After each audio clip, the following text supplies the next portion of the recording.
BRK news prime debate నేను మీ Pawan Krishnamurthy. Kakinada port episode తర్వాత ముఖ్యమంత్రి చంద్రబాబు డిప్యూటీ సీఎం పవన్ కళ్యాణ్ మధ్య ఈరోజు ఒక భేటీ జరిగింది. రేషన్ బియ్యం అక్రమ సరఫరాతో పాటుగా ముఖ్యంగా అధికారుల యొక్క నిర్లక్ష్య ధోరణి మీద పవన్ కళ్యాణ్ చాలా గట్టిగానే చంద్రబాబు దగ్గర ప్రస్తావించినట్టుగా తెలుస్తోంది.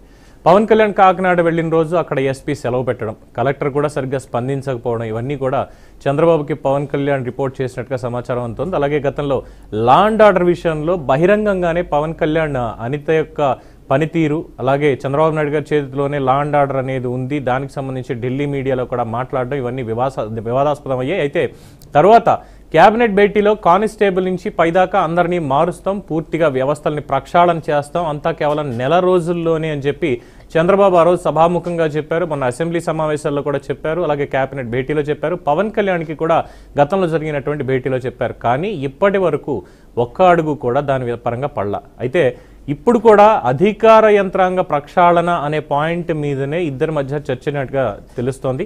అలాగే రేపు దీనికి సంబంధించే క్యాబినెట్ భేటీ కూడా ఉంది. మరి ఎలాంటి నిర్ణయాలు తీసుకుంటారు? ఈ చర్చలు కేవలం దీనికి సంబంధించి మాత్రమే అయ్యాయా?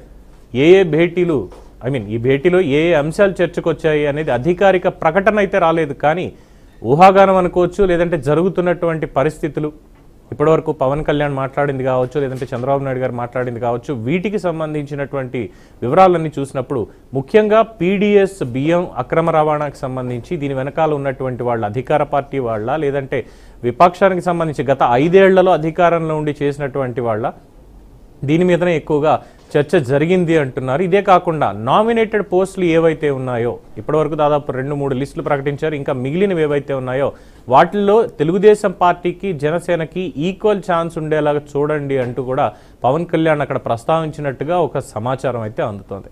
సో మొత్తానికి ఈ రోజు ఉన్నటువంటి పరిస్థితి ప్రకారం కేవలం ఈ రేషన్ బియ్యం ఆ అక్రమార్కులు ఎవరైతే ఉన్నారో వాళ్ళ మీద మాత్రమే ఎక్కువగా చర్చ జరిగినట్టుగా సమాచారం అందుతోంది. మరైతే నిర్ణయాలు ఎలా ఉండబోతున్నాయి రేపు క్యాబినెట్ భేటీలో, అదే ఈరోజు మనకి చర్చనీయాంశం.